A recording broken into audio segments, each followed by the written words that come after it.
आवाज बंद. आता आपल्याला शिकायचं आहे लेसन नंबर 3 बी. सॉरी, लेसन नंबर 3 बी. त्याचं नाव काय आहे? आवाज बंद. Elasticity of demand. मागणीची लवचिकता. आता ना सगळ्यात पहिले एक गोष्ट लक्षात घ्या. बस, तुम्हाला जे आयएमपी क्वेश्चन दिलेले आहेत ना, मी व्हॉट्सअपला टाकलेले, ते आयएमपी क्वेश्चन प्लीज कृपा करून करून जा. आणि दुसरी गोष्ट, लेसन नंबर 1, 2, 3, 5, 6, 7 आणि 8 या लेसनचे सगळ्यात जास्त अभ्यास करायचा. कळलं का?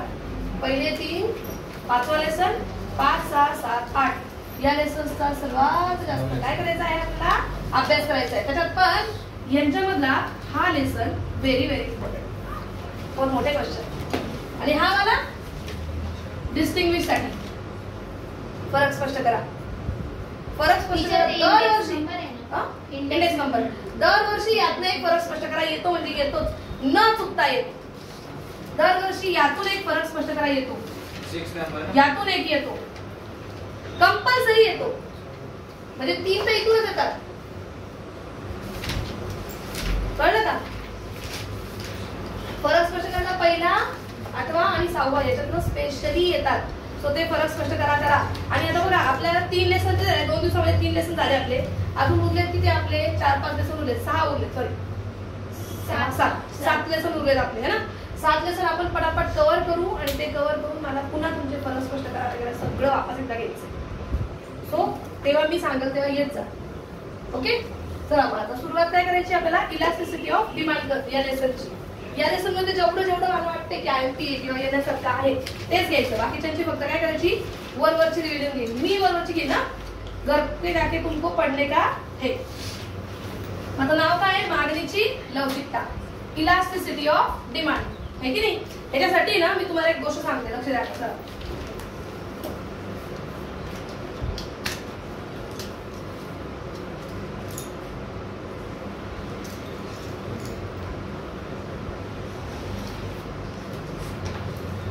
इकडे बघा. चला, हा फॉर्म्युला आहे.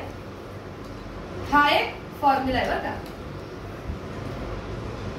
सगळ्यात पहिले आपल्याला बघायचंय मागणीची लवचिकता म्हणजे काय.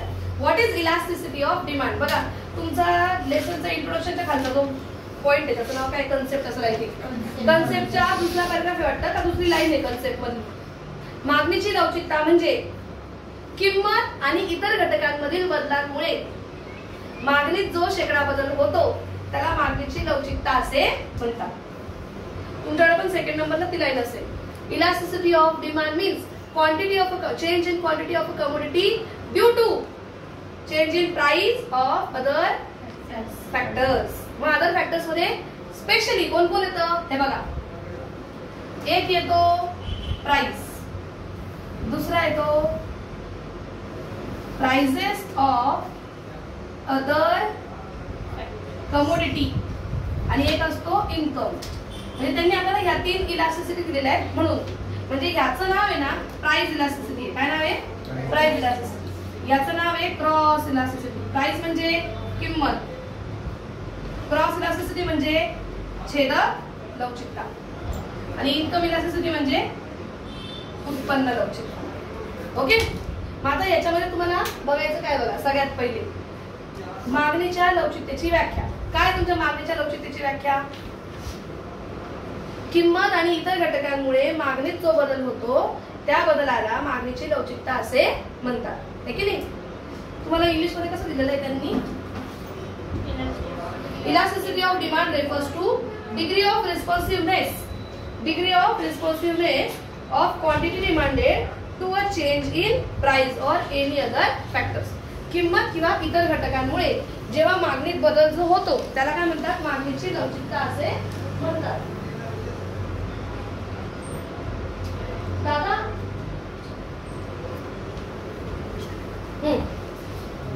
मग काय म्हणायचं तुम्हाला? मागणीची किंमत लवचिकता. आता पहिली काय आहे? पहिले तुम्ही बघितलं what is elasticity of demand. मागणीची लवचिकता म्हणजे काय. आता आपल्याला बघायचं आहे मागणीच्या लवचिकतेचे प्रकार किती. मागणीच्या लवचिकतेचे प्रकार किती आहे? टोटल 3 प्रकार आहेत. ओके, आधी पहिले मी याचा फॉर्म्युला लिहिते मग याला आपण वाचूया. पहिले याचा फॉर्म्युला पर्सेंटेज, याला चेंज म्हणतात. Percentage change in quantity demanded upon percentage change in price of commodity. Price of commodity किंवा नुसतं प्राइस म्हणा. Percentage change in quantity demanded of A commodity. Percentage change in price of B commodity. इथे percentage change in quantity demanded आणि इथे percentage change in income of the consumer. Income of the consumer मराठीवाले आपण लिहूया. चला इथे काय मागणीतील शेकडा बदल भागिले किमतीतील शेकडा बदल. इकडे अ वस्तूच्या मागणीतील शेकडा बदल भागिले ब वस्तूच्या किमतीतील शेकडा बदल. कळलं का काही? आणि इथे काय मागणीतील शेकडा बदल भागिले उपभोक्त्याच्या उत्पन्नातील कसला उत्पन्नातील शेकडा बदल. आता आपण पहिले याचीच व्याख्या बघूया. फोन नका घेऊ. क्वेश्चन काय तुमचा सगळ्यात पहिला या लेसन मधला क्वेश्चन येतो मागणीच्या लवचिकतेचे प्रकार स्पष्ट करा. Explain types of elasticity of demand. Types of elasticity म्हटले तर तुम्ही किती एक्सप्लेन करणार? 1 2 3. पहिले याची व्याख्या आणि मग 1 2 3. कळलं का? इसकी पहले डेफिनेशन फिर बाद में 1 2 और 3. हा क्वेश्चन पण 8 मार्क लागेल ना बराच वेळेला. आणि दुसरा क्वेश्चन असा येतो explain only this price elasticity of demand. Explain only price elasticity of demand. मागणीच्या फक्त किंमत लवचिकतेचे प्रकार स्पष्ट करा. आणि किंमत लवचिकतेचे प्रकार किती आहे टोटल? 5. हा पण एक क्वेश्चन येतो 8 मार्काला. आता आपण पहिले बघणार काय फक्त मागणीच्या लवचिकतेचे प्रकार. मी आधी हे तुम्हाला कसं करते मी शॉर्ट मध्ये एक्सप्लेन करते. तुम्हाला इकडे पुस्तकामध्ये सुद्धा वाचायचं आहे. पहिला काय तुमच्याकडे छेदक लवचिकता आहे ना. पुस्तकामध्ये पहिले छेदक लवचिकता दिलेली आहे क्रॉस इलास्टिसिटी. कसं म्हणा? अच्छा इन्कम आहे. बरं इन्कम कसं म्हणाल इन्कमचं? इथं लक्ष द्या. पर्सेंटेज इंग्लिश वाले कसं म्हणतील? Percentage change in quantity demanded. तुम्ही लक्षातच ठेवा डिमांड असो सप्लाय असो क्वांटिटी डिमांडेड क्वांटिटी सप्लाय सगळ्यात पहिले येणार. ओके. आणि अदर थिंग्स कुठे येणार? शेवटी. मराठीवाल्यांना तुमची इतर परिस्थिती पहिले येणार मग किंमत येणार म्हणजे खालच्या गोष्टी आणि मग वर. चला सुरुवात कशी करणार इंग्लिश वाले? Percentage change in quantity demanded. Percentage change in quantity demanded of commodity due to percentage change in income of the consumer when other things be constant is called as income elasticity of demand. कोणती elasticity? Income elasticity. सुरुवात कशी करायची? Percentage change in quantity demanded due to percentage change in income of the consumer while other things be constant is called as income elasticity of demand. म्हणजे पप्पांचं उत्पन्न वाढलं आणि त्यामुळे मागणी वाढली. किती टक्क्यांनी पप्पाचं उत्पन्न वाढलं ते इथे लिहिणार. किती टक्क्यांनी मागणी वाढली ते इथे लिहिणार. आणि याची डिव्हिजन जी येईल ते उत्तर तुमची मागणीची लवचिकता इलास्टिसिटी ऑफ डिमांड. कळलं का? फॉर्म्युला काय तुला लक्ष द्या. डेफिनेशन काय आहे लक्ष द्या. Percentage change in quantity demanded due to percentage change in income of the consumer while other things be constant is called as income elasticity of demand.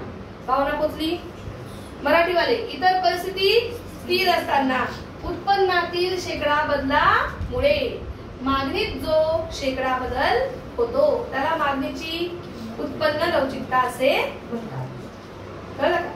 पुन्हा इतर परिस्थिती स्थिर असताना उपभोक्त्याच्या उत्पन्नातील शेकडा बदलामुळे मागणीत जो शेकडा बदल होतो. कोणाच्या मागणीत? वस्तूच्या मागणीत. मागणी कोणाची आहे? वस्तूची आहे. आणि उत्पन्न कोणाचं आहे? उपभोक्त्याचं आहे. आलं का लक्षात? इतर परिस्थिती स्थिर असताना उपभोक्त्याच्या उत्पन्नातील शेकडा बदलामुळे वस्तूच्या मागणीत जो शेकडा बदल होतो त्याला मागणीची उत्पन्न लवचिकता असे म्हणतात. भावना पोचली का? या उत्पन्न लवचिकतेचे 3 प्रकार त्यांनी दिलेले. अगर तुमको ये क्वेश्चन 8 मार्क के लिए आया तो एवढूस लिहून होणार आहे का 8 मार्क? नाही होत. यांचे उपप्रकार पण लिहावे लागतील तुम्हाला. इसके 3 है, इसके 3 है, इसको 5. नुसतं नाम लिख के आने का, ज्यादा कुछ नाही, नुसतं नाम लिख के आने का, पण लिख के आने का. मग याचं कसं लिहायचंय? खूप सोपं आहे. बघा तिथे पर्पल कलरचा बॉक्स आहे. पॉझिटिव्ह, निगेटिव्ह आणि 0. धनात्मक, ऋणात्मक आणि 0. धनात्मक, ऋणात्मक आणि 0. आहे का? तो दिसतंय का? ते दिसतंय ना? हे बघायचे. धनात्मक, ऋणात्मक आणि 0. दिसलं का? नक्की. आता बघा ना, पप्पांचं उत्पन्न बदललं की मागणी बदलते. एवढं तर तुम्हाला माहिती आहे. असं इमॅजिन करूयात, पप्पांचं उत्पन्न वाढलं. काय झालं? पप्पांचं उत्पन्न वाढलं. आता इकडे बघा माझ्याकडे, इन्कम तर बढ़ गया. नॉर्मल गुड्स आहेत, आपण काय करू? डिमांड पण काय करू? वाढवू. सर्वसाधारण वस्तू यांची मागणी पप्पांच्या उत्पन्नाबरोबर काय होणार? वाढणार. त्याला म्हणतात धनात्मक उत्पन्न लवचिकता, पॉझिटिव्ह इन्कम इलास्टिसिटी. भावना पोचली का? त्याच्या उलट कनिष्ठ दर्जाच्या वस्तू, लो क्वालिटी गुड्स, तुम्ही घालता ते 100-100 रुपयाचे शर्ट जे आपण सेल मधून घेऊन येतो, है ना? आपल्याला मजा येते सेल मधून शर्ट घ्यायला का? एक्स्ट्राचे जास्त वापरता येतात. पण जेव्हा पप्पांचं उत्पन्न वाढेल तेव्हा तुम्ही ते शर्ट घ्याल का? ऋण उत्पन्न लवचिकता. ऋण उत्पन्न लवचिकता त्याला काय म्हणतात? Negative income elasticity for inferior goods. आहे बघा तिथं. हा, इन्फेरियर गुड्स साठी कोणती इलास्टिसिटी असते? इन्कम इलास्टिसिटी निगेटिव्ह असते. कळलं का? हे पण मम्मीच्या गोळ्या,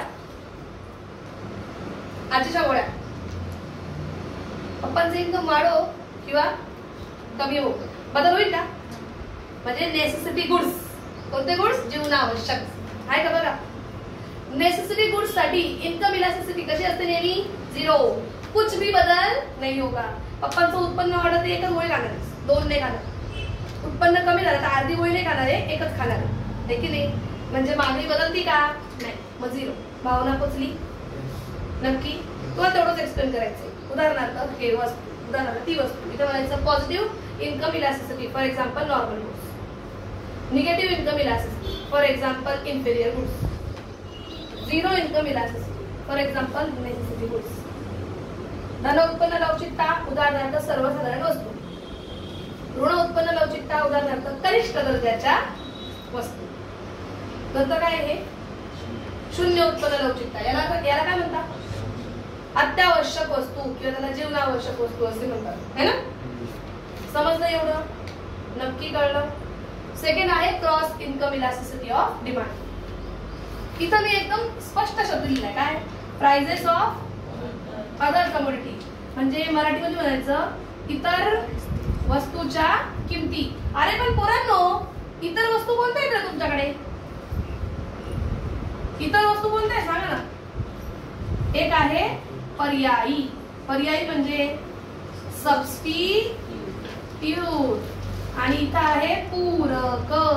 पूरक म्हणजे काय रे? Complementary goods. आहे की नाही? कळतंय? चला, तिकडे आपण काय केलं होता? प्रेमाचा चहा टाकला होता दुकान, आणि बाजूला एकाने काय केलं? लव्ह कॉफी टाकली. कॉफीची किंमत त्यांनी कमी केली, आपल्या चहाची मागणी काय होऊन जाईल? कमी होऊन जाईल. लोक कॉफी प्यायला जातील, है ना? तुमच्या वस्तूची मागणी कमी झाली, तुमच्याच वस्तूची मागणी काय झाली? कमी झाली. पण किंमत कोणाची कमी झाली? ती कॉफीची. मागणी चहाची कमी झाली, पण किंमत कोणाची कमी झाली? ती कॉफीची कमी झाली. कळलं का? अ वस्तूच्या मागणीतील शेकडा बदल भागले ब वस्तूच्या किमतीतील शेकडा बदलते. इसको बोलते हैं छेदक लवचिकता, म्हणजेच क्रॉस इन्कम इलास्टिसिटी.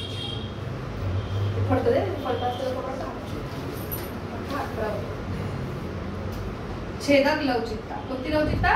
छेदक लवचिकता. चला कसं म्हणायचं? पहिले इंग्लिश वाले. सुरुवात कुठून? Percentage change in quantity demanded of A commodity due to percentage change in price of B commodity. आता तुम्ही ते बी म्हणता ना, है की नाही? आपल्याला इथे काय म्हणायचंय अदर कमोडिटी. ओके, मग लिहिताना कसं म्हणायचं, इथे ए आणि दिसतोय ना, पण ह्याला कसं म्हणायचं वन कमोडिटी आणि याला म्हणायचं अदर कमोडिटी. मराठीवाले तुम्ही म्हणणार याला एका वस्तूच्या आणि इथे म्हणणार इतर वस्तूच्या. ठीक आहे, कसं म्हणणार चला इंग्लिश वाले. Percentage change in quantity demanded of one commodity due to percentage change in price of other commodities while other things be constant is called as cross elasticity of demand. Okay, आणि ते पुढे कंसात लिहायचं other commodity means complementary and substitute. कळलं का, असं लिहायचं तिथे. चला इधर देखो, percentage change in quantity demanded of one commodity due to percentage change in price of other commodities while other things being constant. It's called as cross elasticity of demand. Here other thing means substitute and complementary goods. कळलं का नक्की. English वाले sorry Marathi वाले आपण कुठून सुरू करणार, इतर परिस्थिती स्थिर असताना. हे बघा, इतर परिस्थिती स्थिर असताना एका वस्तूच्या मागणीतील शेकडा, सॉरी आपण कुठून करतो रे, खालून ना, इथे एक आणि इथे काय इतर. इतर परिस्थिती स्थिर असताना इतर वस्तूंच्या किमतीतील शेकडा बदलामुळे जेव्हा वस्तूच्या मागणीत शेकडा बदल होतो त्याला मागणीची छेदक लवचिकता असे म्हणतात. आहे का बरं, बघा तर तुमच्याकडे मराठीमध्ये वाचा बरं छेदक लवचिकता कोणतरी पाच मोठ्याने. छेदक लवचिकता म्हणजे एका वस्तूची किमती तीन बदलाच्या अन्य पर्यायी आणि पूरक वस्तूच्या मागणी करून येणारे बदल. त्यांनी याला एक म्हटलंय आणि याला इतर म्हटलंय. ओके, चला लक्ष द्या मराठीवाले, इकडे इकडे. इतर परिस्थिती स्थिर असताना एका वस्तूच्या किमतीतील शेकडा बदलामुळे इतर वस्तूंच्या मागणीत जो शेकडा बदल होतो त्याला मागणीची छेदक लवचिकता असे म्हणतात. आणि इतर वस्तू म्हणजेच पर्यायी आणि पूरक वस्तू. कळलं का, पुन्हा बोलू. इतर परिस्थिती स्थिर असताना एका वस्तूच्या किमतीतील शेकडा बदलामुळे इतर वस्तूंच्या मागणीत जो शेकडा बदल होतो त्याला मागणीची छेदक लवचिकता असे म्हणतात. इतर वस्तू म्हणजेच पर्यायी आणि पूरक वस्तू होय. भावना पोचली. आणि हे फॉर्म्युला चिपका क्या नाही का, याला मराठीवाले ना तुमच्याकडे फायदा आहे, तुम्ही मराठीमध्ये पण लिहा इंग्लिश मध्ये पण लिहा, उत्तर वाढतं. 8 मार्काला आहे तर उत्तर वाढवायचं. कळलं का, मराठीमध्ये पण लिहायचा फॉर्म्युला, इंग्लिश मध्ये पण लिहायचं शॉर्टकट मध्ये. भावना पोचली. 8 मार्काला आहे, उत्तर वाढवायचंय. अभि क्या करते का, हे पहा, क्रॉस म्हणजे काय, त्रिकोण म्हणजे काय, चेंज आहे. मराठीमध्ये काय लिहितील त्याला बदल. क्यूडी म्हणजे क्वांटिटी डिमांडेड, असं फुल फॉर्म पण लिहायचा. उत्तर वाढवायचंय ना आपल्याला, तो करते का, समजलं का नक्की. अगर 8 मार्क को आया तो ऐसा करना होता है. हे सगळं पुस्तकामध्ये दिलेलं आहे, सगळं पुस्तकात आहे. तुम्ही एकदा पुस्तकात बघा, नुसतं याच्या नावावर करू. चला एकदा बघा. तिसरं काय, अरे हा याचे प्रकार आहे, याचे काय आपल्याकडे प्रकार आहे, वापस तेच आहे. पॉझिटिव्ह निगेटिव्ह झिरो, धन ऋण शून्य. काय काय बोलले मी, धन ऋण आणि शून्य. इकडे बघा जरा. एक असते वस्तू पर्यायी, एक असते पूरक, तिसरी असते जिचा काही संबंधच नाही. काय म्हटलं मी, याच्यासाठी बोलते. एक वस्तू असते पर्यायी, एक असते पूरक आणि तिसरी असते जिचा काही संबंधच नाही. तिला इंग्लिश मध्ये काय म्हणायचं, अनरिलेटेड गुड्स. तिला इंग्लिश मध्ये काय म्हणायचं, अनरिलेटेड गुड्स. म्हणजे मराठीमध्ये काय म्हणाल तिला, असंबंधित वस्तू, जिचा काही संबंधच नाही. चला इकडे लक्ष द्या. चला इधर देखो. चहाची मागणी कोणाच्या मागणीमुळे बदलली, कोणाच्या किमतीमुळे, कॉफीच्या किमतीमुळे. कॉफीची किंमत कमी झाली तर तुमच्या चहाची मागणी कमी झाली, है की नाही. बघा तिथे तिथे एक्झाम्पल दिलंय तुम्हाला. कोणती पहिली elasticity, positive income elasticity, positive cross elasticity. कशी बरं, सबस्टिट्यूट गुड्स. ज्या पर्यायी वस्तू असतात त्यांच्यामुळे इतर वस्तूंच्या किमती काय होऊ शकतात, बदलू शकतात. आता कॉफीची किंमत वाढली, एक्झाम्पल असं घेऊयात आपण. कॉफीची किंमत वाढली तर आपल्या चहाची मागणी वाढणार आहे, कारण लोक कॉफी पिणार नाहीये. म्हटल्यावर पर्यायी वस्तूंच्या किमतीमुळे इतर वस्तूंच्या मागण्या बदलतात, त्या पण वाढतात. म्हणजे कोणती इलास्टिसिटी ती पॉझिटिव्ह क्रॉस इलास्टिसिटी. उत्तर लिहिताना कसं लिहिणार? Positive cross elasticity is equal to substitute goods. कळलं का? दुसरं काय आहे? Negative income elasticity. निगेटिव्ह काय म्हणते मी? Negative income elasticity. Negative cross elasticity म्हणजे ऋणात्मक छेदक लवचिकता. कोणत्या वस्तूंच्या बाबतीत? बघा त्यांनी दिलंय पूरक वस्तूंच्या बाबतीत. पूरक वस्तूंच्या बाबतीमध्ये का बरं रे? कारण बघा तुम्ही मोबाईलच्या किमती कमी झाल्या. तुम्ही मोबाईल काय केला? मोबाईल विकत घ्यायला गेले है ना? किमती कोणाच्या कमी झाल्या? मोबाईलच्या. तरी पण सिम कार्डची मागणी काय होणार आहे का? कमी होणार आहे का? नाही. सिम कार्डची मागणी उलट काय होईल? वाढेल. आता बघा एक्झाम्पल उलट घ्या. सिम कार्ड महाग झाले. काय झालं? सिम कार्ड महाग झाले. बघा सिम कार्ड महाग झाले तरी पण मोबाईलची मागणी कमी होणार आहे का? अजिबात नाही. किंवा मोबाईलची किमती कमी झाल्या, सिम कार्ड महाग आहे, तुम्ही सिम कार्ड घेणं बंद कराल का? म्हणजे किती काय झालं तरी पूरक वस्तूची मागणी कमी करता येत नाही. म्हणजे याला काय म्हणायचं? ऋण उत्पन्न लवचिकता. आता तुम्ही वह्या घेऊन आले. वह्यांसोबत काय असतं लागतो तुम्हाला? पेन. पेनची किंमत अगदी जास्त वाढली तरी तुम्हाला घ्यावंच लागेल ना. म्हणजे याला म्हणतात काय? ऋण उत्पन्न लवचिकता. काय म्हणायचं? ऋण उत्पन्न लवचिकता. आणि असंबंधित वस्तू चहा आणि पेन. चहा आणि पेनचा काही संबंध आहे का? म्हणजे मागणीची लवचिकता इथे काय राहील? 0. शून्य उत्पन्न, शून्य छेदक लवचिकता. कळलं का? नक्की. पर्यायी वस्तू कुठे? धन. पूरक वस्तू कुठे? ऋण. आणि असंबंधित 0. Substitute goods positive income elasticity, positive cross elasticity. Complementary goods negative cross elasticity. आणि 0 कधी? नॉन रिलेटेड गुड्स किंवा अनरिलेटेड गुड्स साठी. भावना पोचली? हे होती तुमची मागणीची कोणती लवचिकता? छेदक लवचिकता. ओके. आता आपल्याला बघायची आहे मागणीची किंमत लवचिकता. मी यासाठी सगळं उडवणार आहे. मागणीची कोणती लवचिकता? किंमत लवचिकता. कारण त्याचे प्रकार किती आपल्याकडे? टोटल 5 आहेत. किती प्रकार आहे? 5 आहे ना. चला कसं म्हणाले दिला?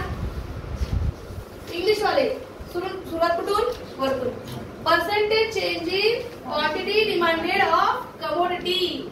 कसं म्हणायचं? Percentage change in quantity demanded of commodity due to percentage change in price of commodity while other things be constant. It's called as price elasticity of demand. याला काय म्हणतात? मागणीची किंमत लवचिकता. कसं म्हणायचं? लक्ष द्या मराठीवाले. इतर परिस्थिती स्थिर असताना किमतीतील शेकडा बदलामुळे मागणीत जो शेकडा बदल होतो त्याला मागणीची कोणती लवचिकता म्हणतात? किंमत लवचिकता असे म्हणतात. भावना पोचली? नक्की. मात्र आपल्याला हे वाले फॉर्म्युले आहेत ना, हे फॉर्म्युले ऍक्च्युअल मध्ये यूज करताना बघायचे, वापरायचे. किंमत लवचिकता है ना. किंमत लवचिकतेचे प्रकार किती आहे? टोटल 5. किती प्रकार आहे? 5. चला 5 प्रकार शिकणार आहे आपण. हा पहिला वाला वक्र, हा दुसरा वाला, हा वाला तिसरा, चौथा आणि 5वा. किती वक्र ड्रॉ केले मी रे? 5. एखादा जागा कमी पडली, छोटूसा बनवून टाकू. चला सगळ्यात पहिले परफेक्टली इलास्टिक डिमांड. याला अजून एक नाव आहे. काय बरं? इन्फानाइट. पूर्ण लवचिक मागणी. याला अजून एक शब्द काय आहे? अनंत है ना. याला काय म्हणतात रे? परफेक्टली इन इलास्टिक डिमांड म्हणजे संपूर्ण अलवचिक मागणी. इथे पूर्ण नाही, इथे काय संपूर्ण आहे ना. संपूर्ण अलवचिक मागणी. हा काय रे? युनिटरी इलास्टिक डिमांड, एकक लवचिक मागणी. हा काय? रिलेटिव्हली इलास्टिक डिमांड, जास्त लवचिक मागणी. आणि हा आहे रिलेटिव्हली इन इलास्टिक डिमांड म्हणजे कमी लवचिक मागणी. आता याला आपण प्रूफ से शिकणार. ओके. चला कसं शिकायचं हे बघा. किंमत बघा, किंमत बदललीच नाही रे, किंमत एवढीच होती, पण मागणी बघा अशी अशी अशी हळूहळू हळूहळू बदलत गेली. इथं काय असतो? प्राइस म्हणजे काय? किंमत. इकडे काय असते? मागणी म्हणजे क्वांटिटी डिमांडेड. इथं डिमांड आता चालली आहे म्हणजे हा वक्र कुठे गेला रे? असा गेला. कोणत्या अक्षराला समांतर आहे हा? क्ष अक्षराला समांतर. त्याला काय म्हणणार तुम्ही? Parallel to axis. कळलं का? याला अजून एक शब्द पण आहे, हॉरिझॉन्टल. काय आहे? हॉरिझॉन्टल. हा बघा, हा बरं जाऊ द्या, एकच शिकून घेऊया. काय म्हटलं मी तुम्हाला? इथे लक्ष द्या. इथे लिहिताना कसं लिहायचं? मराठीवाले सुरुवात कुठून करणार? इतर परिस्थिती. इतर परिस्थिती स्थिर असताना किमतीत बदल झाला, किमतीतील अल्पशा बदलामुळे किंवा किमतीत बदल झाला नाही तरी जेव्हा मागणी अनंत पटीने बदलते त्याला काय म्हणायचं? संपूर्ण लवचिक मागणी किंवा अनंत लवचिक मागणी. कळलं का? मराठीवाले. इतर परिस्थिती स्थिर असताना किमतीतील अल्पशा बदलामुळे, बारीकसा बदल किंवा किमतीत बदल झाला नाही तरी जेव्हा मागणी अनंत पटीने बदलते त्याला म्हणायचं अनंत लवचिक मागणी किंवा संपूर्ण लवचिक मागणी. कळलं? इथे मागणीचा वक्र हा क्ष अक्षाला समांतर असतो. इथे मागणी वक्र कसा असतो? क्ष अक्षाला समांतर असतो. आणि आता तुमचा फॉर्म्युला काय रे? आठवतो का तो? Percentage change in quantity demanded upon percentage change in price. अरे क्वांटिटी डिमांडेड कशी आहे? अनंत आहे. आपण 1000 म्हणूया, 1000%. आणि इकडे तर 0 आहे रे, किंमत काय बदललेली नाहीये. किंवा आपण 1% म्हणूया. म्हणजे मागणीची लवचिकता, elasticity of demand here is equal to infinite. इथे मागणीची लवचिकता कशी आली? अनंत, इन्फानाइट. भावना पोचली का? इंग्लिश वाले चला सुरुवात कुठून? क्वांटिटी डिमांडेड है ना. कसं म्हणालो तुम्ही? No change in. इथं चेंज झालाय का? कशा? सॉरी, चेंज कसं झालाय? इन्फानाइट. कसं म्हणाल? Infinite change in quantity demanded. कसं म्हणायचं? Infinite change in quantity demanded while no change in price. कळलं का? Infinite change in quantity demanded while other things be constant. आपल्याला काय घ्यायचं राहिलं? अजून प्राइस घ्यायचं राहिलं, आहे की नाही? Infinite change in quantity demanded when there is no change or slight change in price of commodity. Infinite change in quantity demanded, but there is no change or slight change in price of quantity, price of commodity. It's called as infinite elastic demand. कळलं का? When there is infinite change in quantity demanded. Quantity demanded कशी झाली? वाढली. Infinite increase in quantity demanded when there is no change in price or slight change in price is called as what? Perfectly elastic demand किंवा संपूर्ण लवचिक मागणी किंवा त्याला अजून म्हणतात इन्फानाइट इलास्टिक डिमांड. आलं का लक्षात? नक्की. इथे बदल झालाय कशामध्ये? डिमांड मध्ये. तो पण कसा? इन्फानाइट है ना. Infinite change in infinite change in demand due to no change और slight change in price of a commodity is called as infinite elastic demand or perfectly elastic demand. कळलं का? Here demand curve is parallel to x axis. इथे मागणी वक्र हा कोणाला समांतर आहे? क्ष अक्षाला समांतर आहे. भावना पोचली? आणि elasticity of demand here is equal to infinite. याला काय म्हणायचं? इन्फानाइट. इथे मागणीची लवचिकता कशी आहे? अनंत आहे. भावना पोचली? नक्की. लिहिता आलं पाहिजे बरं का, नुसतं मानणं कडवलो. 8 मार्काला क्वेश्चन येऊ शकतो. 8 लिहिल्यानंतर 4 ला येईल. चला सेकंड. आजीच्या गोळ्या. काय म्हणलं मी? आजीच्या गोळ्या. किंमत एवढी होती तरी पण आपण इतकीच मागणी केली होती. एवढ्याच गोळ्या, 30च गोळ्या महिन्याच्या. किंमत वाढली तरी सुद्धा तुम्ही किती गोळ्या घ्याल? 30च. किंमत कमी झाली तरी 30च. म्हणजे जर का हा पॉइंट जोडला तर कसा गेला? सरळ गेला. कुठे? य अक्षाला समांतर. म्हणजे काय म्हणाल तुम्ही? य अक्षाला समांतर पॅरलल टू वाय ऍक्सिस. मराठीवाले इंग्लिशवाले याला आपण अजून म्हणतो व्हर्टिकल. काय म्हणतो? हा कसा आहे? व्हर्टिकल आहे, सरळ उभा आहे. कळलं का? मराठीमध्ये पण त्याचे वेगवेगळे नाव होते, पण आता नाही तुमच्याकडे. दंडात्मक वगैरे असं काही ते नाव होते, तुमच्याकडे नाही मिळत. ते नाव काढून टाकले तुमच्याकडे, सिलेबस चेंज झाला तेव्हा. कळलं का एवढं? माहित आहे ना? इथं काय म्हटलं मी तुम्हाला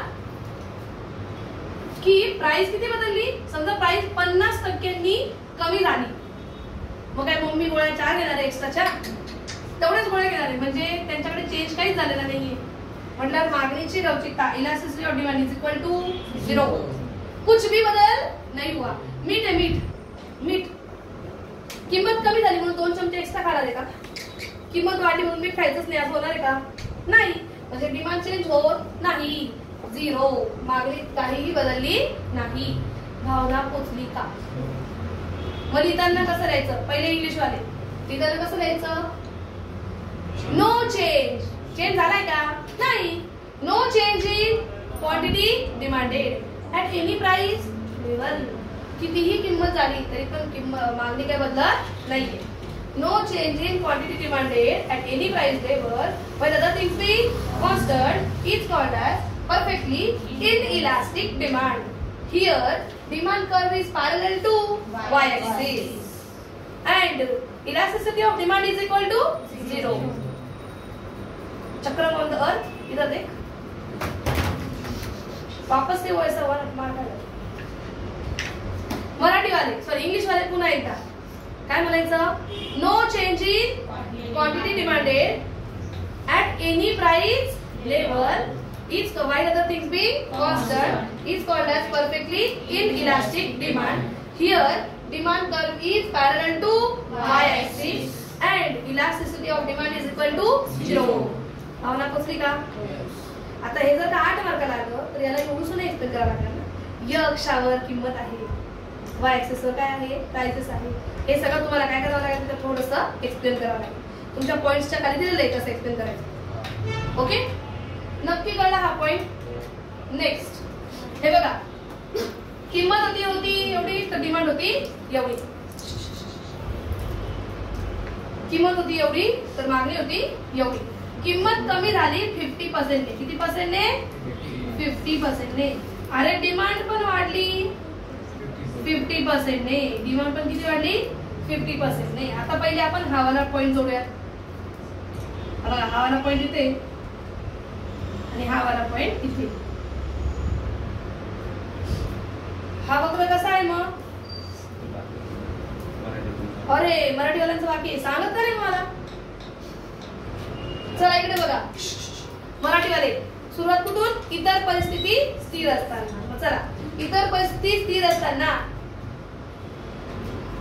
किमतीत कितीही बदल झाला तरी जेव्हा मागणीत बदल होत नाही त्याला संपूर्ण अलवचिक मागणी असे म्हणतात. पुन्हा, इतर परिस्थिती स्थिर असताना किमतीत कितीही बदल झाला तरी जेव्हा मागणीत बदल होत नाही त्याला संपूर्ण अलवचिक मागणी असे म्हणतात. इथे मागणी वक्र हा य अक्षाला समांतर असतो आणि मागणीची लवचिकता ही असते 0. Elasticity of demand is equal to 0. तुम्ही वक्राच्या समोर ना, हा जो वक्र आहे ना, याच्या इथे बाजूला कुठेतरी लिहिणार तुम्ही ED is equal to infinite. इथे लिहिणार ईडी इज इक्वल टू 0, पण तरी खाली त्याची लाईन पण लिहून यायची. समजा क्या? एका लाईनमध्ये उत्तर लिहत आहे. भावना पोचली. तिसरा, 50% काय कमी झालं? किंमत, प्राइस. त्याच्यामुळे 50% काय वाढली? डिमांड. हा कर्व कोणत्या आकाराचा रे? रेक्टँग्युलर, हायपर बोला. मराठीवाले आयताकृती, परिवलय. आयताकृती परिवलयाच्या आकाराचा आहे. चला इकडे लक्ष द्या. इकडे percentage change in quantity demanded is equal to percentage change in price of commodity. लक्ष द्या, percentage change in quantity demanded is equal to percentage change in quantity demanded while other things be constant is called as unitary elastic demand. किमतीतील बदलाइतकाच जेव्हा मागणीत बदल होतो त्याला एकच लवचिक मागणी असे म्हणतात. सुरुवातीला काय करायचं, इतर परिस्थिती स्थिर असतात. इतर परिस्थिती स्थिर असताना किमतीतील बदलाइतकाच जेव्हा मागणीत बदल होतो त्याला मागणीची एकच लवचिकता असे म्हणतात किंवा त्याला एकच लवचिक मागणी असे म्हणतात. भावना पोचली का? काय म्हणलं मी? Percentage change in quantity demanded is equal to percentage change in price of commodity. While other things be constant, is called as unitary elastic demand. मराठीवाले, इतर परिस्थिती स्थिर असताना किमतीतील बदला इतकाच जेव्हा मागणीत बदल होतो त्याला एकच लवचिक मागणी असे म्हणतात. Here demand curve is rectangular hyperbola. Shape of demand curve is rectangular hyperbola. मागणीचा वक्राचा इथे आकार कसा असतो? आयताकृती परिवलयाच्या आकाराचा असतो. कसा? आयताकृती परिवलयाच्या आकाराचा असतो. आणि पुढे काय म्हटलं त्यांनी? इथं बघा, मागणीत किती बदल झाला? 50%. किमतीत किती बदल झाला? 50%. किंमत 50% कमी झाली, मागणी 50% वाढली. 50 एका 50, 50 एका 50. इकडे elasticity of demand is equal to 1. मागणीची लवचिकता इज इक्वल टू 1. इथे इलास्टिसिटी ऑफ डिमांड आहे 1. कळलं का नाही? हो. नक्की तुम्हाला उत्तर जेव्हा वाढवायचं असेल ना तेव्हा तुम्ही तर एक गोष्ट एक्स्ट्राची लिहू शकता. 50% fall in price tends to increase in 50% quantity demanded. This shows unitary elastic demand. अशी एक लाईन तुम्ही एक्स्ट्राची वाढवू शकता की 50% किंमत कमी झाल्यामुळे मागणीत 50% वाढ झाली आहे आणि यालाच एकच लवचिक मागणी असे म्हणतात. एक एक्स्ट्राची लाईन वाढवू शकता तुम्ही. कळलं का? क्वेश्चन कळला? नेक्स्ट आहे इकडे रिलेटिव्हली इलास्टिक डिमांड. हे बघा, ही होती तुमची किंमत, ही होती तुमची मागणी. ओके, किंमत तुमची डायरेक्टली कमी झाली 75%. कितीने कमी झाली? 75%. अरे 75 नाही, थांबा, 50% गेला. छोटं गेलं. किंमत तुमची कितीने कमी झाली? 50%. कितीने कमी झाली? 50%. ओके, पण तुमची मागणी वाढली डायरेक्टली 75%.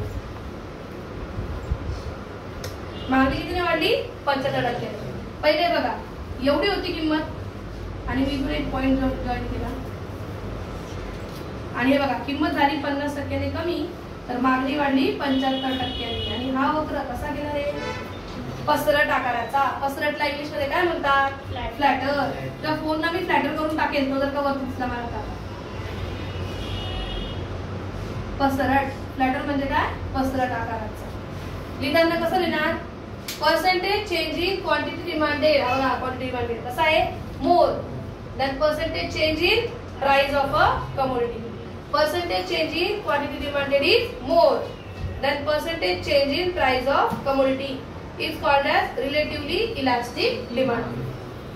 पुन्हा एकदा, percentage change in quantity demanded is more than percentage change in price of commodity while other things be constant is called as relatively elastic demand. Here elasticity of demand curve, so here demand curve is which shape? Flatter. Shape of demand curve is flatter. आणि इकडे बघा ना, इकडे कितीने बदल झाला रे तुमच्या किमतीमध्ये? 50%. मागणी कितीने बदलली? 75%. 25 गुणे 50, 25 त्रिक 75. 3 ला डिवाइड करू 2 ने. 2 1 जा 2, 1 उरला, पॉइंट घेतला, इथे 0 घेतला. किती? 2 5 जा 8 है ना? किती आलं उत्तर? 1.5.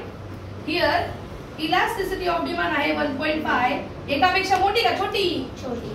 मोठी. एकापेक्षा कशी आहे? मोठी आहे.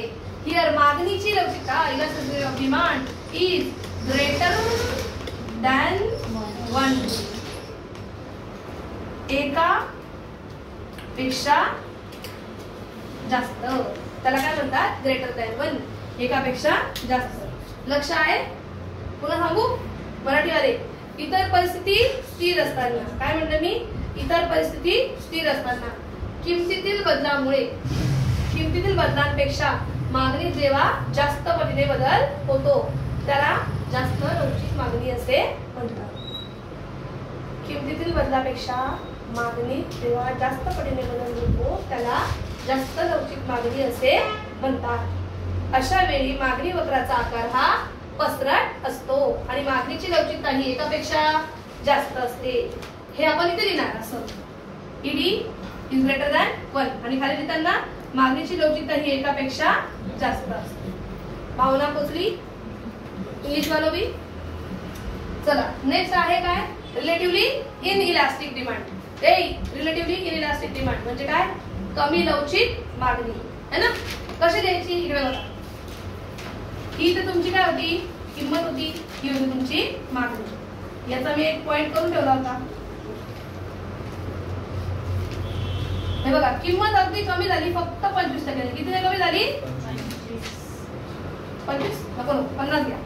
किंमत किती कमी झाली, 50%. निम्म करूया, 50% किंमत कमी झाली, पण मागणी फक्त वाढली 25%.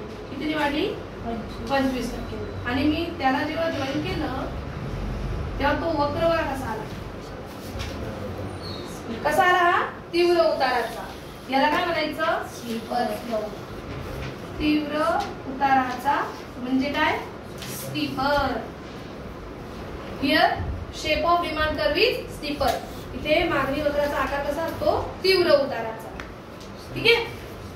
लिहिताना कसं लिहायचं इंग्लिश वाले, percentage change in quantity demanded is less than percentage change in price of commodity while other things be constant. It's called as relatively inelastic demand. Here shape of demand curve is steeper and elasticity of demand किती ते check करायचा. किती झाला तुमचा बदल कशामध्ये, 50% कमी झाली, मागणी 25% वाढली आणि किंमत 50% कमी झाली. 25 एका 25 गुणे 50. 2 ला आपण 1 ने भाग, 2 ने आपण 1 ला भागू. 2 शून्य 0, 1 खाण्याला पॉइंट घेतला 0. 2 पंचे 10, 0.5. ही बघा इलास्टिसिटी ऑफ डिमांड आणि ही किती आली, 0.5. कोण मोठा, 1. मागणीची लवचिकता ही एकापेक्षा कशी आहे, एकापेक्षा कमी म्हणजे लेस दॅन 1. कळतंय का. मग म्हणताना कसं म्हणायचं, percentage change in quantity demanded is less than percentage change in price of commodity while other things be constant. Is called as relatively inelastic demand. Here shape of demand curve is steeper and elasticity of demand is less than 1. कळलं का मराठीवाले. इतर परिस्थिती स्थिर असताना किमतीतील बदलापेक्षा मागणीत जेव्हा कमी बदल होतो त्याला कमी लवचिक मागणी असे म्हणतात. आणि अशा वेळी मागणी वक्र हा तीव्र उताराचा असतो. कळलं का. आणि मागणीची लवचिकता ही एकापेक्षा कमी असते. खतम तुमचे टाइप्स कळले का नक्की. ह्या सगळ्यांमध्ये तुम्ही एकच गोष्ट पाहिजे, काय ती, किमतीमुळे मागणी वाढते किंवा मागणी कमी होते. किमतीमुळे मागणीला फरक पडला त्याला म्हणायचं लवचिक. इंग्लिश मध्ये काय म्हणाल, इलास्टिक. फरक पडला तर इलास्टिक, हा नाही पडला तर इनइलास्टिक. कळलं का नक्की. किमतीमुळे फरक पडला तर इलास्टिक,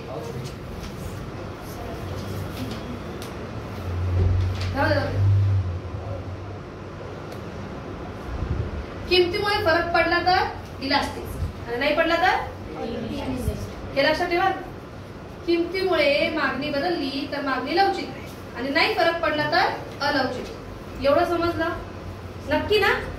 आपल्याला आता बघायचे मागणीची लवचिकता ठरवणारे घटक बघायचे. मेथडच्या पुढचा पेज वर कारण ते यावेळेस IMP आहे. जाओ उस पे चुप करू नका तुम्ही. Factors influencing elasticity of demand आएगा सिर्फ 4 मार्क्स के लिए. कोई भी 4 लिखने के हे जेव्हा 4 म्हटले ना, हिम्मत नाही करायची, फक्त 4 लिहून यायची, 6-7 लिहूनच यायची.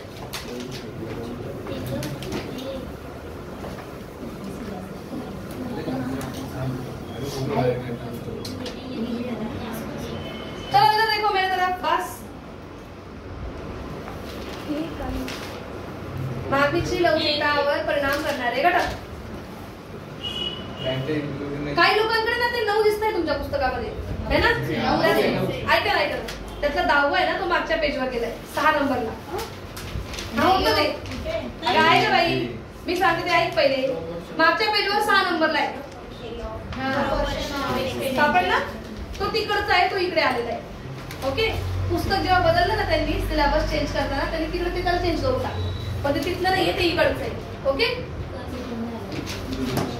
इकडे किमतीमुळे फरक पडला तर ती काय, इलास्टिक. ओके. आणि फरक नाही पडला तर त्याला काय म्हणायचं, इनइलास्टिक. राईट का लक्षात? अय माकडांनो, इकडे काय करत, मला शिकवून देऊ द्या ना प्लीज. किमतीमुळे फरक पडला तर इलास्टिक आहे, आणि नाही पडला तर इनइलास्टिक. एवढं समजलं? हा माझं लक्ष द्या. आपल्याला इथे मागणीच्या लवचिकतेवर परिणाम करणारे घटक शोधायचे का. ओके. म्हणजे मागणीची लवचिकता बदलते या सगळ्या फॅक्टर्समुळे. त्या वस्तूची मागणी लवचिक आहे की अलवचिक आहे हे डिसाईड कसं होतं, या सगळ्या घटकांमुळे. सगळ्यात पहिला घटक,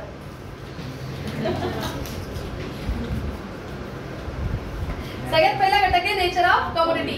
2 प्रकारच्या गोष्टी असतात, एक गरजेची वस्तू आणि एक असते चैनीची वस्तू. नेसेसिटी गुड्स आणि लक्झरियस गुड्स.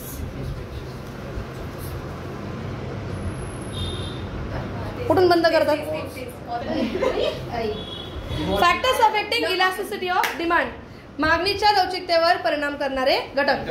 पहिला आहे nature of product. Nature of product म्हणजे काय आहे, तुमची वस्तू. नेचर ऑफ कमोडिटी प्रोडक्ट दोघांचा अर्थ एकच. वस्तूचे स्वरूप कसे, वस्तू 2 प्रकारचे असतात, जीवनावश्यक आणि लक्झरियस म्हणजे चैनीच्या वस्तू, है ना? नेसेसिटी आणि लक्झरियस, जीवनावश्यक आणि चैनीच्या वस्तू. किंमत कितीही बदलली तरी सुद्धा चैनीच्या वस्तूंची मागणी बदलते का? त्याची मागणी कशी असते, अलवचिक. हो ना? कमाल तुम्ही लोक. लवचिक नाही. हा तुमचा डबडा, मोबाईल, आणि ही आजीची गोळी, है ना? मलाही सांगा, किंमत कितीही बदलली तरी आपण गोळ्या घेणं थांबवणार आहे का? मग त्याची मागणी अलवचिक, इनइलास्टिक. आणि जर का किंमत वाढली आहे, पप्पा मोबाईल घेऊन देतील का? नाही घेऊन देणार. म्हणजे त्याची मागणी काय, लवचिक, इलास्टिक. भावना पोचली? वाचून बघा. फक्त एवढंच लिहायला मार्क आहे बघा त्याच्यामध्ये. वाचून बघा. वाच म्हणून चष्मा घेऊन यायचा असतो. दिवेशू,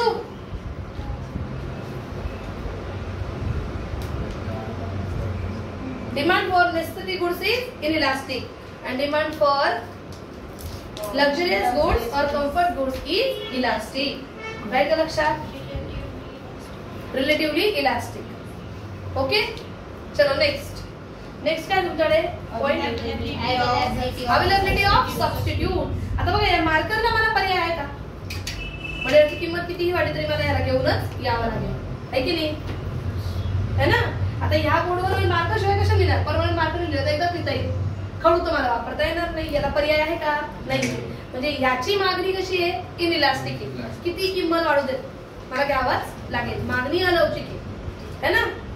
पण या उलट तुमचा तो आला, तो कोणता, मायक्रोमॅक्स का ट्रायमॅक्स, कोणता पेन, ट्रायमॅक्स, त्याची किंमत वाढली तर तुम्ही तसा दुसरा पेन घेऊन या. म्हणजे त्याची मागणी कशी आहे, लवचिक आहे, रिलेटिव्हली इलास्टिक. भावना पोचली? नक्की. एकीकडे पुस्तकातही वाचायचं काम करा. नेक्स्ट पॉइंट आहे तुमचा नंबर ऑफ युजेस. आता या मार्करचा वापर बघा किती आहे, या मार्करचा वापर बघा किती आहे.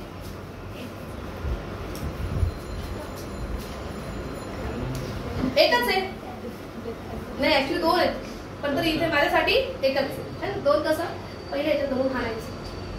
मार्करचा वापर किती, एकच आहे. म्हणलं मार्करला कितीही किंमत वाढली, किती कमी झाली तर मी याचा वापर कमी करू शकते का? नाही. म्हणजे याची मागणी कशी राहणार? अलवचिक, कारण वापर एकच आहे. पण तुमच्याकडे इलेक्ट्रिसिटीचा वापर, इलेक्ट्रिसिटी म्हणजे वीज महाग झाली तर तुम्ही काय कराल रे? वापर थोडा का होईना कमी कराल. म्हणजे तिथे मागणी कशी आहे? जास्त लवचिक आहे किंवा रिलेटिव्हली इलास्टिक आहे. भावना पोचली? Wien community have single use demand is inelastic. जेव्हा एकच वापर असतो मागणी असते अलवचिक, पण जेव्हा वापर अनेक असतात तेव्हा मागणी असते जास्त लवचिक किंवा लवचिक. भावना पोचली? नक्की. नेक्स्ट पॉइंट आहे तुमचा हॅबिट्स. म्हणजे बघा, काही जण आंघोळ करू नाही तर नाही करू, मस्तपैकी असा मोठा स्प्रे मारतात.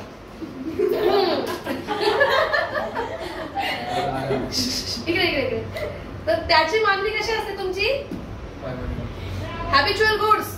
किंमत कितीही वाढली तरी पण तुम्ही त्याची डिमांड कमी करणार नाही. म्हणजे त्याची डिमांड कशी असते? इनइलास्टिक असते, अलवचिक असते. भावना पोचली? नेक्स्ट पॉइंट तुमचा ड्युरेबिलिटी. एक आहे टिकाऊ आणि एक आहे नाशवंत. काय? ड्युरेबल आणि पेरिशेबल. ड्युरेबल आणि काय? पेरिशेबल. दूध.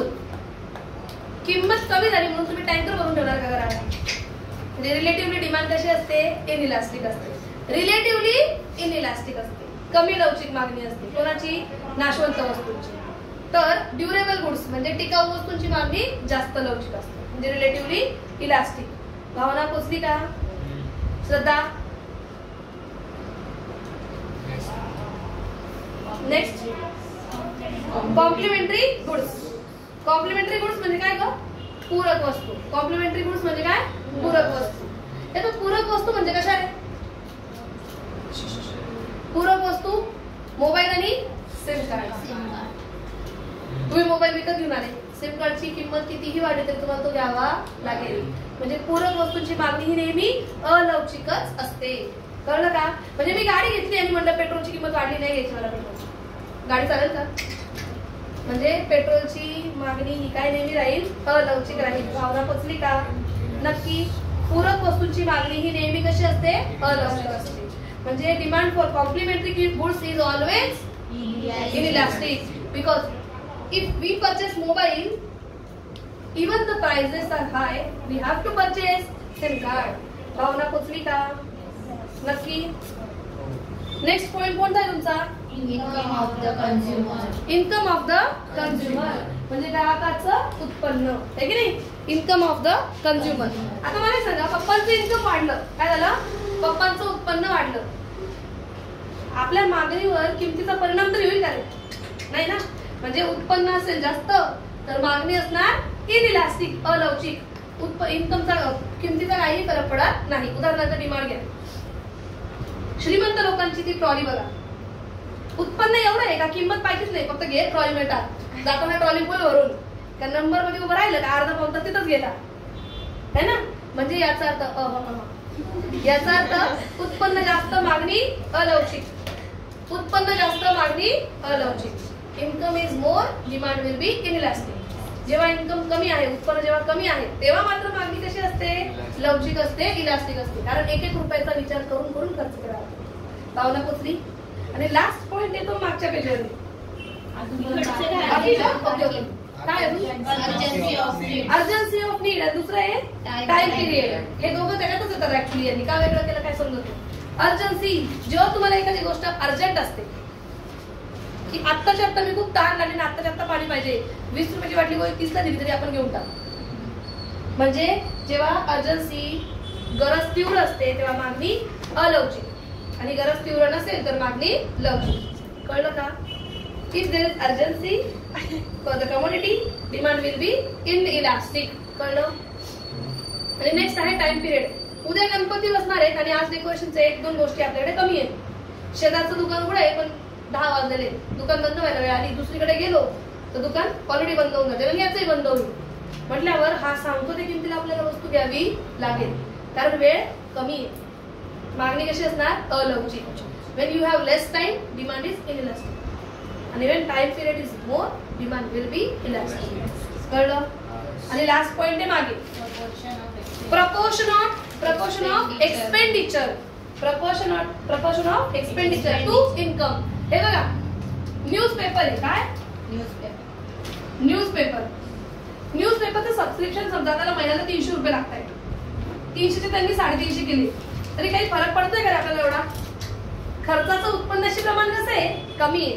प्रपोर्शनेट ऑफ एक्सपेन्सेस, हा ते मागे तिथे बरोबर, proportion of expenses to the income is less ना, तेव्हा डिमांड कशी असणार?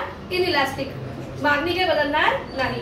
पण तेच तुम्ही जो क्लास लावला होता, समजा तुम्ही लावला होता म्युझिकचा क्लास, त्या म्युझिकच्या क्लासची फी पहिली होती तुमची 2000 रुपये महिना आणि आता तो म्हणतोय का 3000 वाला. पप्पांच्या पगाराच्या हिशोबाने हवाला खर्च काय जास्त आहे. खर्चाचे उत्पन्नाचे प्रमाण जास्त असेल तर मागणी लवचिक, आणि खर्चाचं उत्पन्नाचे प्रमाण कमी असेल तर मागणी अलवचिक. कळलं का? नक्की. आता आहे ना पुस्तकात न बघता कोणते पण 5 पॉइंट सांगा. कोणते हेडिंग?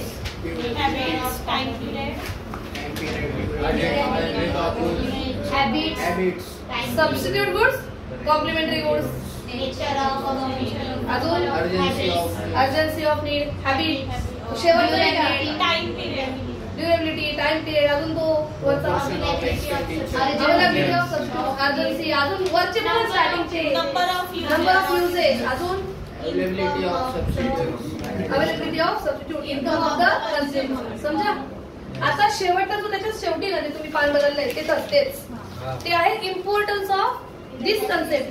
किंवा ही कन्सेप्ट आहे ना, आता ती उडवली मी.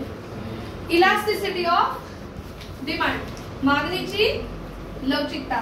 ही जी संकल्पना आहे मागणीची लवचिकता, ही संकल्पना कोणाकोणासाठी उपयोगाची आहे?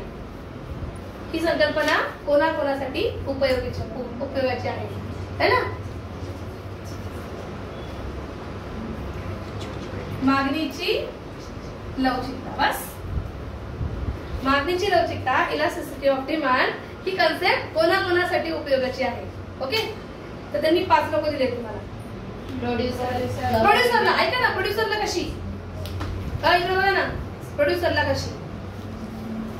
याचं एक एक्झाम्पल ते नाही का, ते मी आजच बघितलं की तुमच्या ज्या मेकअप केला जातो त्या मेकअप मध्ये केसांमध्ये ते फुलं असतात बघा, बारीक बारीक कोबी, छोटे छोटे कोबी सारखे दिसणारे ते फुलं.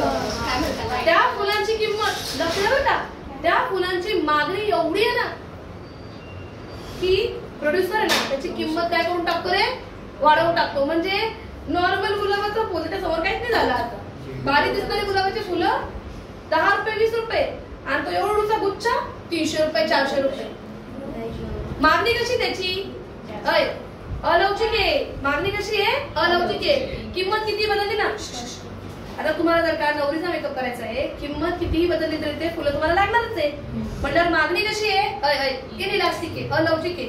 म्हटल्यावर ते फुलं जो बनवणार आहे त्याला भाव कसा लागेल? कळलं का?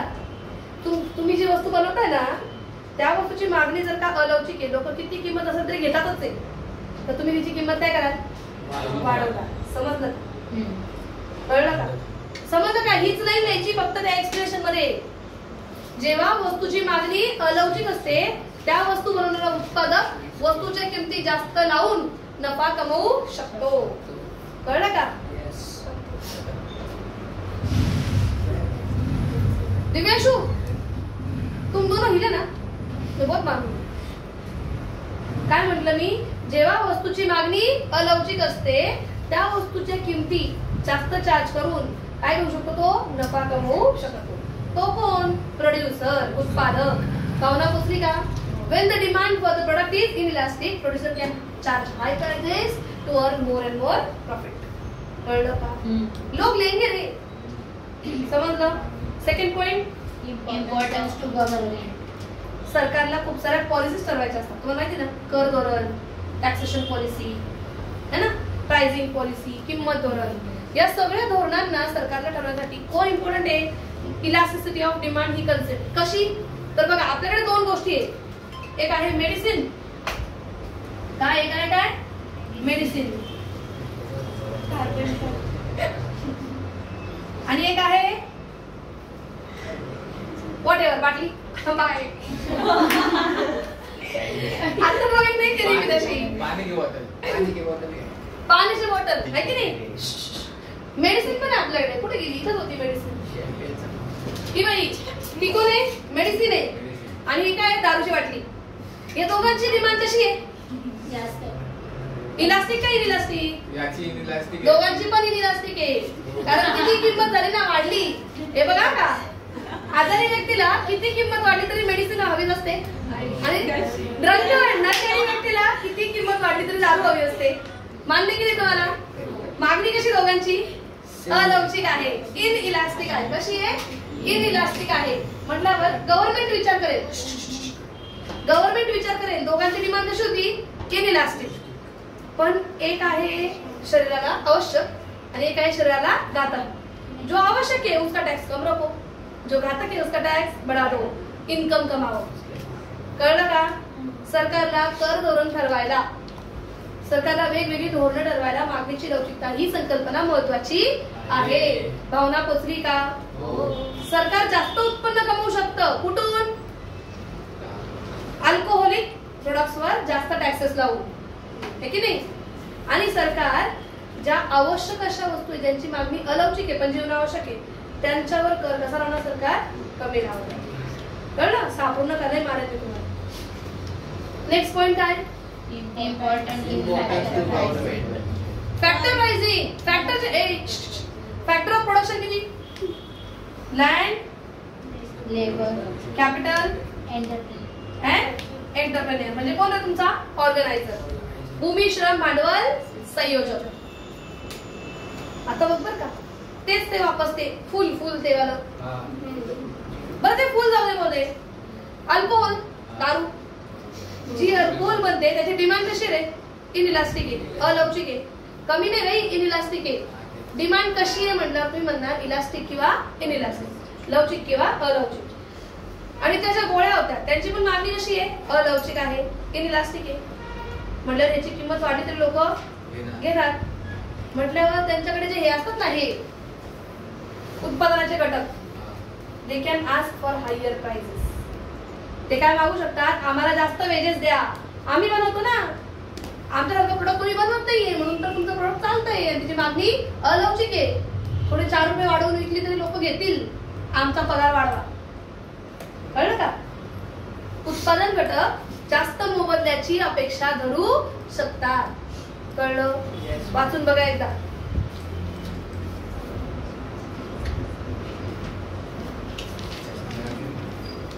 वाचायला बोलले रे मी.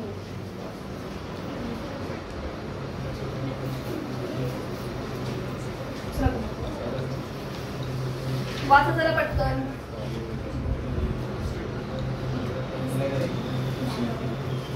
मैंने पढ़ने को बोला है, मैं देख रही तुम लोगों.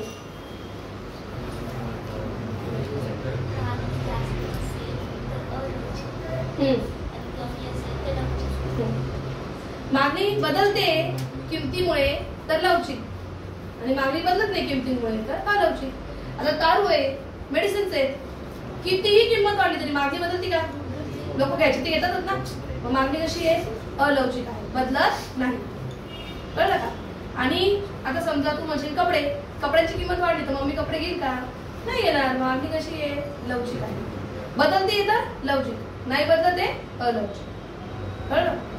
किमतीमुळे फरक पडला तर लवचिक, नाही पडला तर अलौकिक. वाचून बघा की तो एकदा पॉइंट मनापासून सगळं समजतं रे.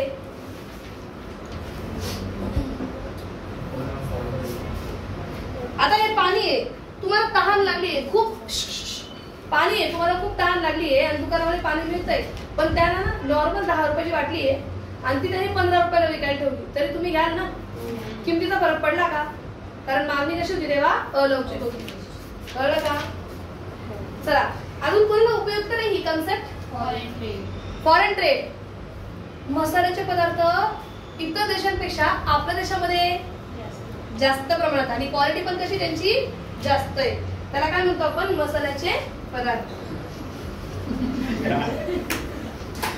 मसाल्याच्या पदार्थांची डिमांड आपल्याकडे कशी आहे? मसाल्याच्या पदार्थाचे उत्पादन आपल्या भारतामध्ये कसं आहे? जास्त प्रमाणात आहे, है ना?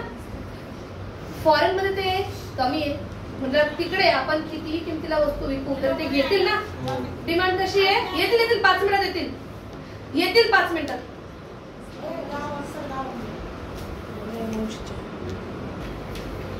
चला नेक्स्ट. म्हटलं मी तुम्हाला नेक्स्ट वाला काय पॉईंट होता तुमचा तो जो आपण फॉरेन ट्रेड, विदेशी व्यापार. मसाल्याचे पदार्थ आपल्या देशात त्याची मुबलक प्रमाणात आहेत, पण फॉरेन मध्ये आहेत का ते नाहीयेत. म्हटल्यावर तिथे मागणी कशी आहे, अलौकिक आहे.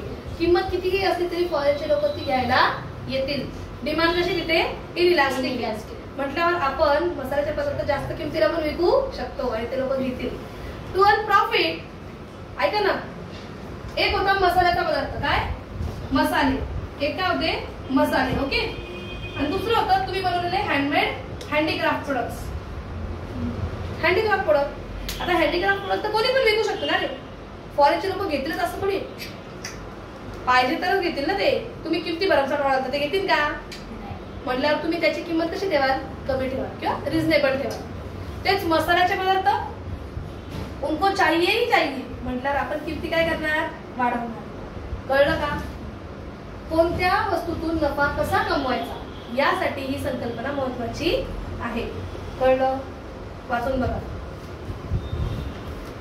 त्यांनी दिले तिथे तुम्हाला काय म्हटलंय त्यांनी तुम्हाला तिथे की the concept of elasticity of demand is useful to determine terms and condition of foreign trade. विदेशी व्यापाराच्या अटी ठरवताना तुम्हाला ही संकल्पना महत्वाची आहे. कशी? The country exporting commodity for which demand is relatively inelastic can raise their prices.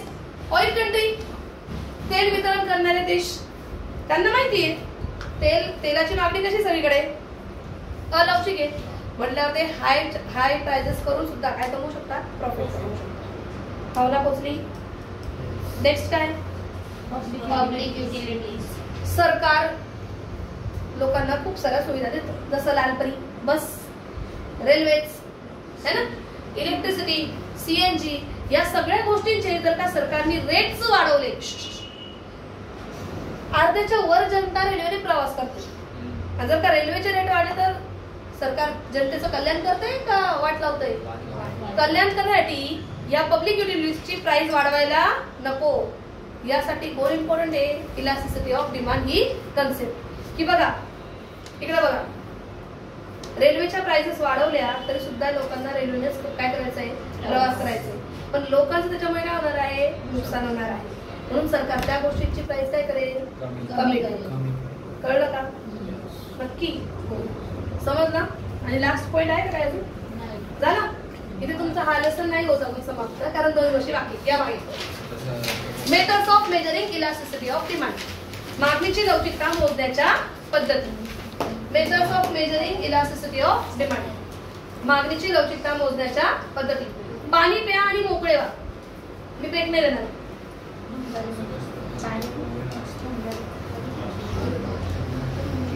हे तुमचा फॉर्म्युला काय होता तो एकदा मला सांगा रे.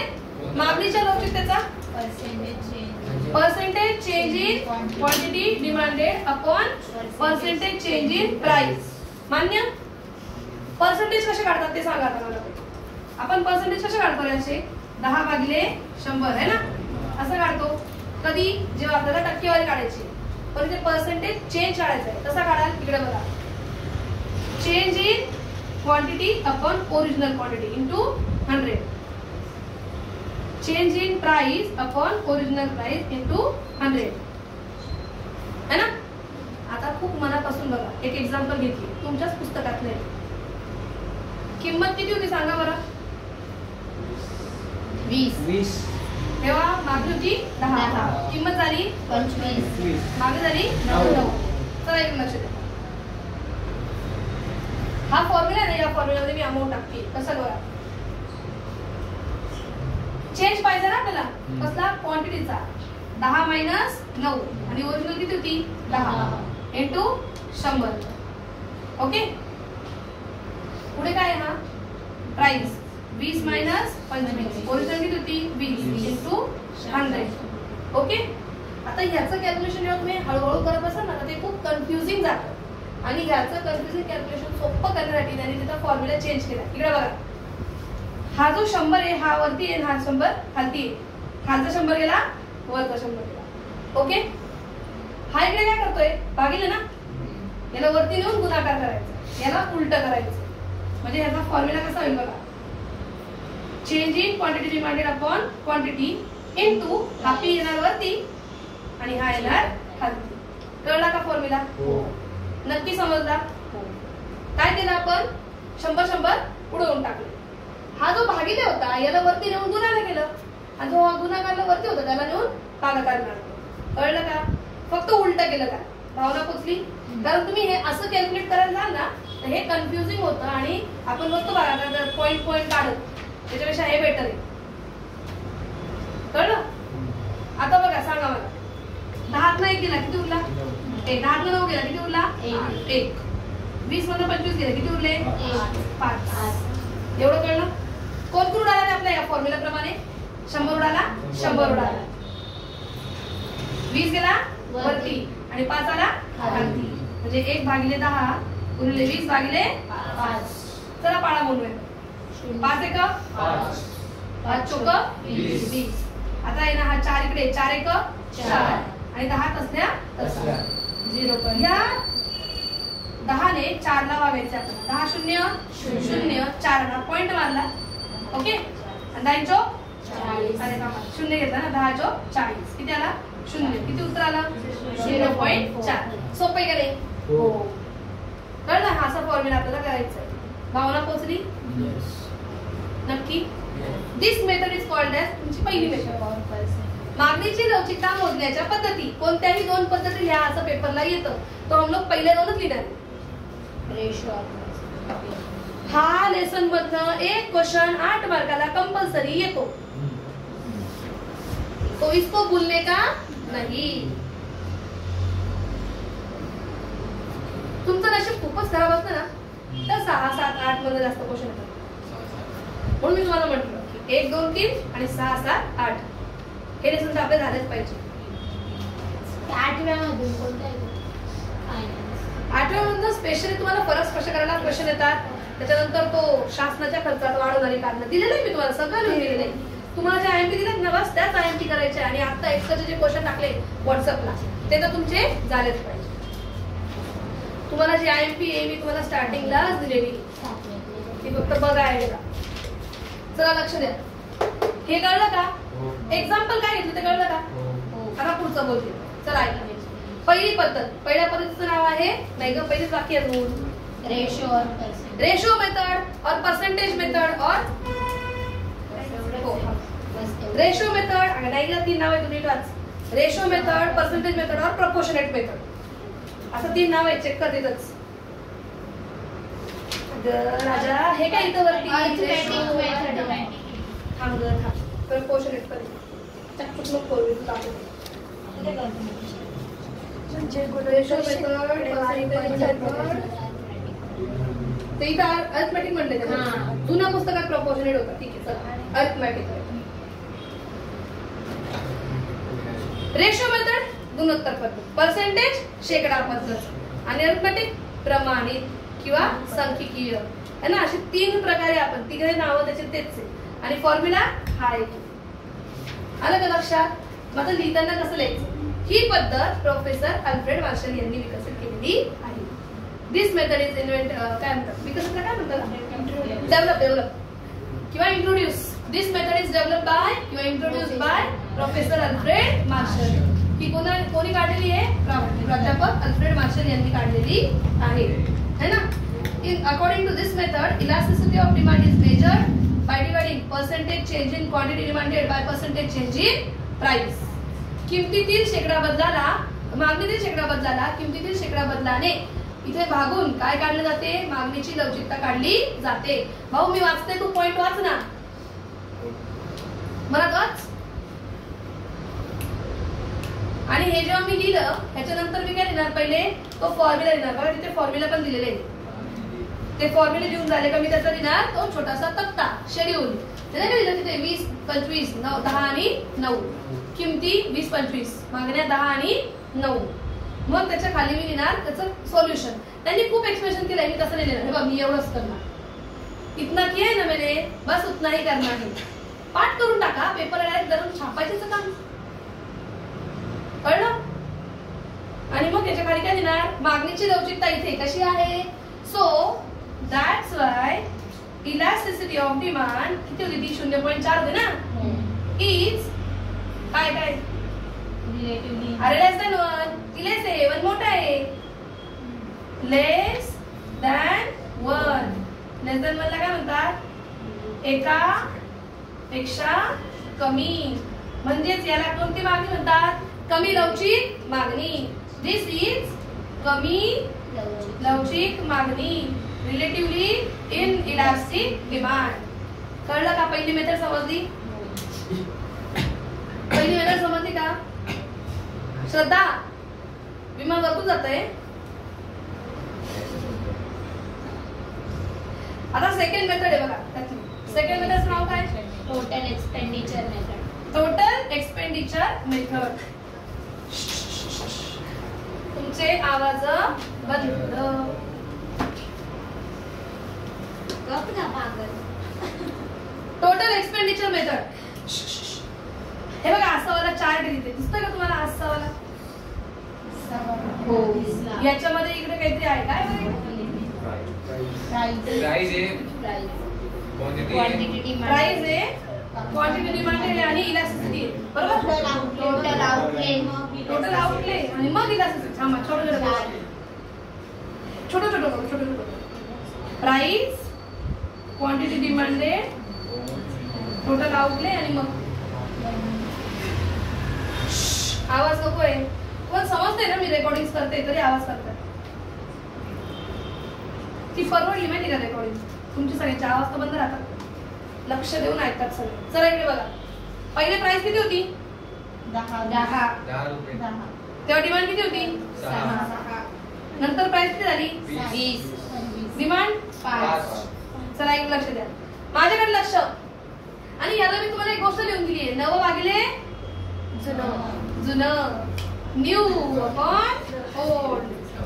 इलास्टिसिटी काढण्यासाठी न्यू अपॉन ओल्ड असं म्हटलंय का नाही? म्हटलंय ना? चला, 20 होती तुमची किंमत, 6 होती तुमची डिमांड, क्वांटिटी हा ठीक आहे ना? क्वांटिटी 10 60, 20 100. फॉर्म्युला काय आहे? 9 भागिले जुनं म्हणजे 100 भागिले 60. चला भागाकार किती? शून्य गेला 6 एक 6. थांबा 10 ला बघूया. 6 6 एक 6. 4 उरले, पॉइंट घेतला, शून्य घेतला. 6 36. पुन्हा 4 ला शून्य घेतला, 6 36. किती आला रे? 1.66. अब ही ईडी आहे, इलास्टिसिटी ऑफ डिमांड आहे. ती किती आली आहे? 1.66. एकापेक्षा कशी आहे? मोठी आहे. काय बाबांनो? It is greater than 1. एकापेक्षा जास्त. याला तुम्ही काय म्हणतात रे? Relatively elastic demand. Relatively elastic demand. Relatively elastic demand म्हणजे जास्त लवचिक मागणी. कळलं का? नक्की.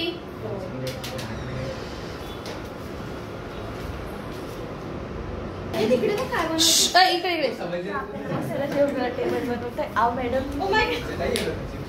रिलेटिव्हली पहिली काय होती? Relatively elastic demand.